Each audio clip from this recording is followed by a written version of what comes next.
नमस्कार विद्यार्थी मित्र मैत्रिणींनो, करंट अफेअर्स बाय मेघाली या आपल्या यूट्यूब चॅनलवरती तुमचं मनपूर्वक स्वागत आहे. इथे आपण डेली करंट अफेअर्सचे इम्पॉर्टंट 12 क्वेश्चन्स पाहतोय, जे तुम्हाला आपल्या येत्या MPSCच्या सर्व एक्झाम्समध्ये, सरळ सेवांमध्ये आणि केंद्रीय परीक्षांमध्ये नक्कीच पाहायला मिळतील. त्यामुळे आपल्या चॅनलवरती जर तुम्ही पहिल्यांदा आले असाल तर चॅनलला लाईक करा, जास्तीत जास्त विद्यार्थ्यांना आपला चॅनल शेअर करा, सबस्क्राईबही करा आणि महत्त्वाची गोष्ट म्हणजे लेक्चर शेवटपर्यंत पहा, प्रश्न यातले स्किप करू नका. तर पाहूयात आजच्या म्हणजेच 17 मे 2026च्या चालू घडामोडी.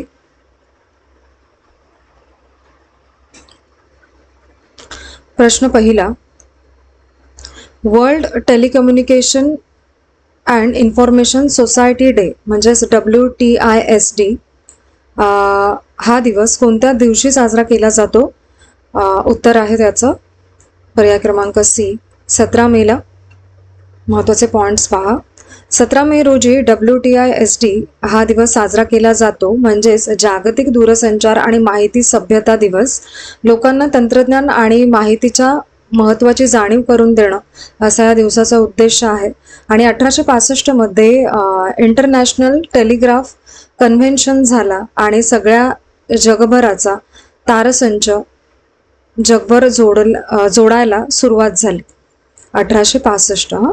आणि या व्यतिरिक्त 17 मे हा इंटरनॅशनल डे अगेन्स्ट होमोफोबिया, ट्रान्सफोबिया आणि बायफोबिया म्हणून देखील साजरा केला जातो. तसेच 17 मे हा वर्ल्ड हायपरटेन्शन डे देखील आहे. उच्च रक्तदाबासंबंधी जागरूकता वाढवणे असा या दिवसाचा उद्देश आहे.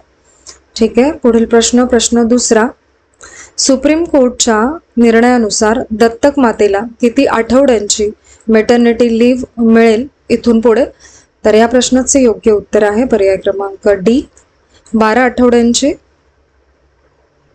महत्त्वाचे पॉइंट्स पहा. सुप्रीम कोर्टने दत्तक घेतलेल्या मातांना मेटर्निटी लिव्ह वाढवलेली आहे. हा निर्णय 17 मे रोजी पासून लागू होणार आहे. आणि केसचं नाव होतं Hamsa Nanduri versus union of India.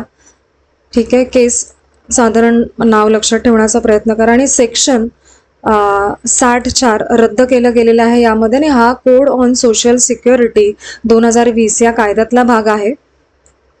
याआधी फक्त 3 महिन्यांखालील मुलांसाठीच मेटर्निटी लिव्ह मिळत होती.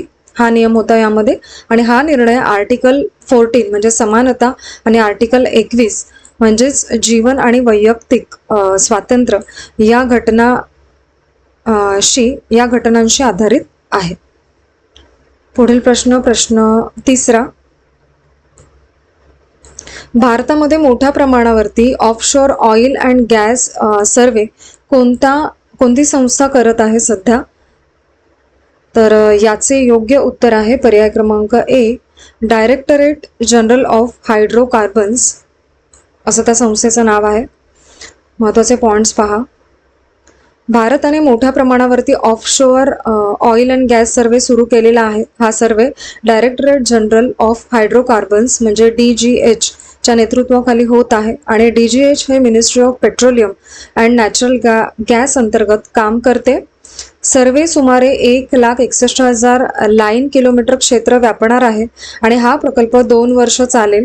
आणि सर्वेचा मोठा भाग बे ऑफ बेंगॉलमध्ये होत आहे.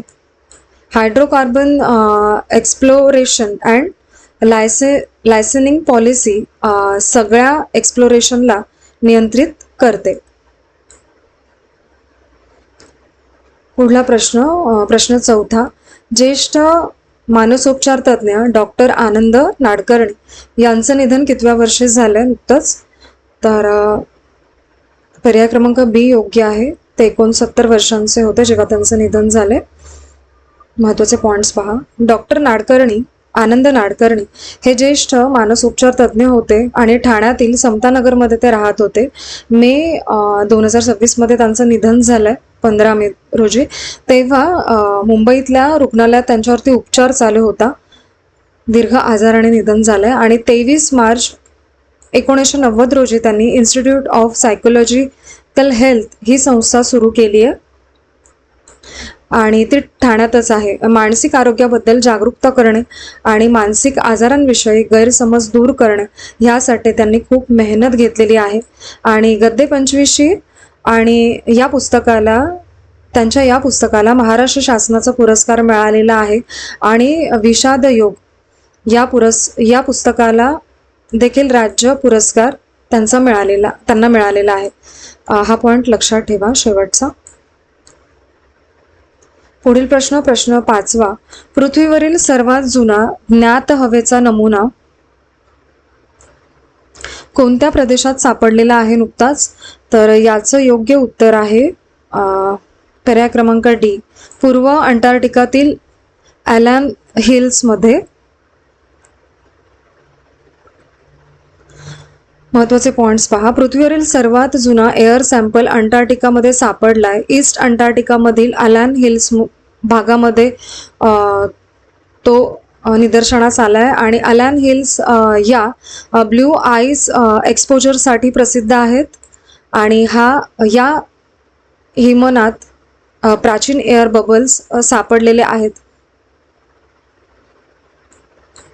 हिमनग असेल इथे, थोडंसं चुकलंय. आणि आईस सॅम्पल जवळपास 6 मिलियन वर्ष जुना असल्याचं समोर आलेलं आहे. आणि हे संशोधन proceeding of national academy of science मध्ये प्रकाशित देखील झालेलं आहे. आणि अंटार्क्टिका ही पृथ्वीवरील सर्वात थंड जागा आहे. पुढील प्रश्न 6वा. DRDOचा प्रस्तावित क्षेपणास्त्र प्रक्षेपक प्रकल्प कोणत्या ठिकाणी उभारण्याचा प्रस्ताव आहे? तर याचे योग्य उत्तर आहे पर्याय क्रमांक ए, राहुरी येथे. महत्त्वाचे पॉइंट्स पहा या प्रश्नाचे. डिफेन्स रिसर्च अँड डेव्हलपमेंट ऑर्गनायझेशनने अहिल्यानगरमध्ये 1000 एकर जागेची मागणी केली आहे मिसाईल लॉन्चर बनवण्यासाठी. या प्रकल्पासाठी राहुरीजवळ महात्मा फुले कृषी विद्यापीठ च्या परिसरामध्ये जागेची पाहणी झाली आहे. पालकमंत्री राधाकृष्ण विखे पाटील यांनी ही माहिती दिली. अहिल्यानगरला आता संरक्षण साहित्य निर्मितीचं हब बनवायचंय असं राज्याचा निर्धार आहे. आणि महाराष्ट्र औद्योगिक विकास महामंडळ म्हणजे MIDCने जागेची प्रक्रिया सुरू देखील केलेली आहे. अहिल्यानगरमध्ये vehicle research and development establishment म्हणजे VRDE काम करत आहे आणि त्यांनी मिसाईल लॉन्चर बनवण्यात योगदान दिलेलं आहे. पुढील प्रश्न 7वा. 16 मे 2026 रोजी CCPAने कोणत्या कॉमर्स कंपन्यांना नोटीस जारी केलेल्या आहेत? तर याचे योग्य उत्तर आहे पर्याय क्रमांक सी, ॲमेझॉन, फ्लिपकार्ट, मिशो आणि जिओ मार्ट या कॉमर्स कंपन्यांना. महत्त्वाचे पॉइंट्स पहा. CCPAने ॲमेझॉन, फ्लिपकार्ट, मिशो आणि जिओ मार्ट या कंपन्यांना नोटीस दिलेल्या आहेत. हे प्रकरण हार्बिसाइड प्रोडक्ट्स विक्रीबद्दल आहे. म्हणजेच या कंपन्या हार्बिसाइड्स विक्री केली म्हणून CCPA उपाययोजना करत आहे. CCPA म्हणजे सेंट्रल कन्झ्युमर प्रोटेक्शन ऑथॉरिटी असा त्याचा फुल फॉर्म आहे. ही ग्राहक संरक्षणासाठी काम करणारी संस्था आहे आणि तिची स्थापना कन्झ्युमर प्रोटेक्शन ॲक्ट 2019 अंतर्गत झालेली आहे. 16 जानेवारी 2026 रोजी वॉकी टॉकी विक्रीसाठी दंड लावण्यात आलेला आहे CCPA मार्फत. आणि वॉकी टॉकी वापरण्यासाठी काही नियम आहेत कारण ते हँडहेल्ड 2 वे रेडिओ आहे. म्हणून या नियमाचा भंग झाल्यामुळे हे नोटीस या सर्व कॉमर्स कंपन्यांना CCPAने पाठवलेले आहेत. ठीक आहे. पुढील प्रश्न 8वा. नेदरलँड्सने भारताला परत दिलेल्या ऐतिहासिक ताम्रपटांना काय म्हटलं जातंय?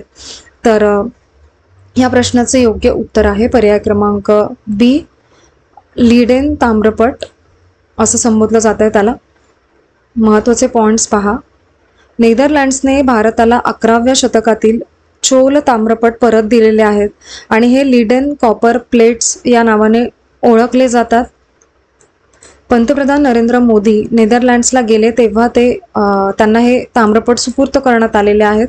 लीडेन युनिव्हर्सिटीने हे ताम्रपट परतवले जे त्यांच्या एशियन लायब्ररीमध्ये जतन केलेले होते.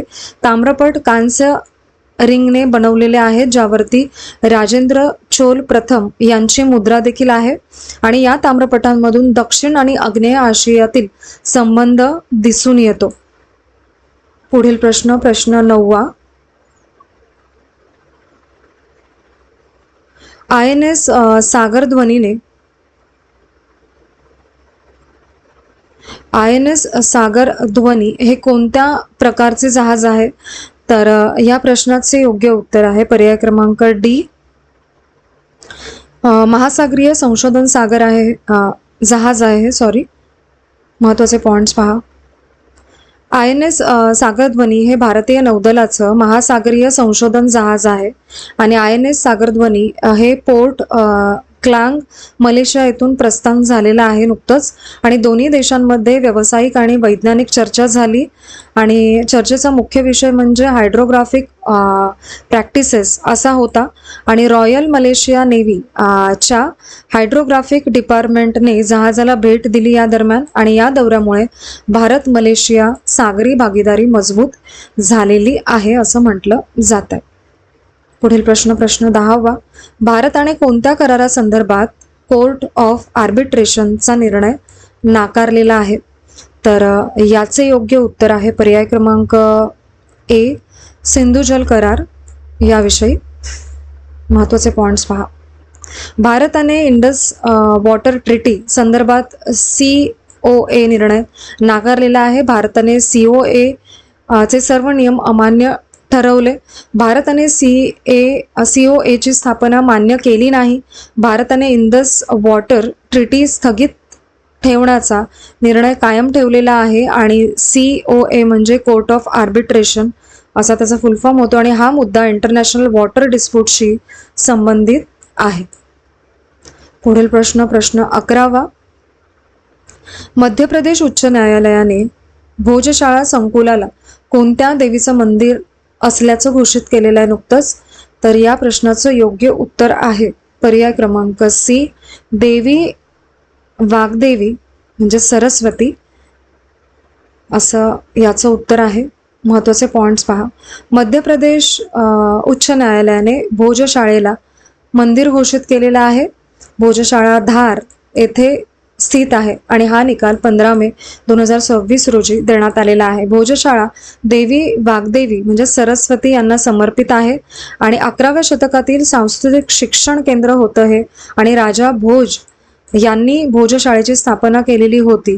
आणि न्यायालयाने 2023 मधील ASI व्यवस्था रद्द केली आणि हिंदूंना कायमस्वरूपी पूजा करण्याची परवानगी इथे देण्यात आलेली आहे. आणि शुक्रवारी नमाज प्रथा समाप्त करण्यात आलेली आहे इथली. आणि सरकारला मशिदीसाठी स्वतंत्र जमीन देण्याचे निर्देश न्यायालयाने दिलेले आहेत या प्रकरणात. पुढील प्रश्न 12वा आणि आजचा आपला शेवटचा प्रश्न. NIOSचा टू रीच द अनरीच्ड हा उपक्रम कोणत्या राष्ट्रीय धोरणाशी संबंधित आहे असा प्रश्न. तर याचे योग्य उत्तर आहे पर्याय क्रमांक ए, नॅशनल एज्युकेशन पॉलिसी 2020. महत्त्वाचे पॉइंट्स पहा. NIOSने शाळेबाह्य मुलांसाठी नवीन उपक्रम सुरू केलेला आहे आणि NIOS म्हणजे national institute of open schooling असा त्याचा फुल फॉर्म आहे. आणि उपक्रम NEP 2020शी संबंधित असून उपक्रम विकसित भारत 2047 विजनशी जोडलेला आहे. पंतप्रधान नरेंद्र मोदी यांच्या नेतृत्वाखाली हा उपक्रम सुरू करण्यात आला. टू रीच द अनरीच्ड हे NIOSचं मिशन आहे आणि जवळपास 2 कोटी शाळेबाह्य मुलांना शिक्षणाशी जोडण्याचं हे लक्ष्य आहे. टायटल लक्षात ठेवा. आणि या उपक्रमामध्ये स्किल डेव्हलपमेंटवरती भर आहे आणि इन्क्लुझिव्ह एज्युकेशन हा उपक्रमाचा मुख्य उद्देश याचा असणार आहे. ठीक आहे. तर आजचे आपले 17 मे 2026 डेली करंट अफेअर्स पाहून झालेले आहेत. लेक्चर शेवटपर्यंत पहा ही एक विनंती आहे आणि आजचे लेक्चर तुम्ही शेवटपर्यंत पाहिलेच असेल याबद्दल थँक्यू सो मच.